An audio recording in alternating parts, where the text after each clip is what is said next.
Wayanad Pookode veterinary സർവകലാശാല വിദ്യാർത്ഥി സിദ്ധാർത്ഥന്റെ ചരമവാർഷിക ദിനമായ ഇന്ന് കോട്ടയം ഗാന്ധി സ്ക്വയറിൽ ചാണ്ടി ഉമ്മൻ MLA നിരാഹാരം അനുഷ്ഠിക്കുന്നു.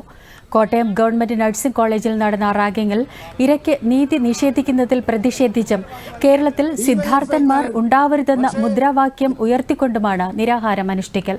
തിരുവഞ്ചൂർ രാധാകൃഷ്ണൻ MLA നിരാഹാര സമരം ഉദ്ഘാടനം ചെയ്തു.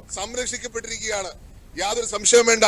ഇവിടെ റാഗിംഗ് മാത്രമല്ല, അബറ്റ്മെന്റ് ടു റാഗിംഗ് ആ ചാർജ് ഇതുവരെ എന്തുകൊണ്ട് പോലീസ് എടുക്കുന്നില്ല? പലതവണ ചോദിച്ചിട്ടും അതിന് ഒരു നടപടി ഉണ്ടായിട്ടില്ല. ഞങ്ങൾ MLA-മാരെല്ലാം പോയി ചോദിച്ചതിന് ശേഷമാണ് സസ്പെൻഷൻ പോലും ഉണ്ടായത് ഇവർക്കെതിരെ. അവസാനം എല്ലാവരും കയ്യൊഴിയണം. ആരാ കയ്യൊഴിയുന്നത്? പ്രതിപക്ഷത്ത് നിൽക്കുന്ന ഞങ്ങളാരുമല്ല, നിങ്ങളുടെ പാർട്ടിയുമായി ബന്ധപ്പെട്ട ആളുകളുമുണ്ട്. അത് ഈ സമൂഹത്തിൽ അരിയാഹാരം കഴിക്കുന്ന മുഴുവൻ ആളുകൾക്കും അറിയാം. പിന്നെ ഇതിന്റെ ഉത്തരവാദികാരാണ്. മാധ്യമങ്ങളിൽ വന്നിട്ടുണ്ട്. അതോടൊപ്പം നിഷേധിക്കാത്ത വാർത്തകളുണ്ട്. അവരെല്ലാം മാർക്സിസ്റ്റ് പാർട്ടിയുടെ DYFI-യുടെയും SFI-യുടെയും നേതാക്കന്മാരാണ് എന്ന്.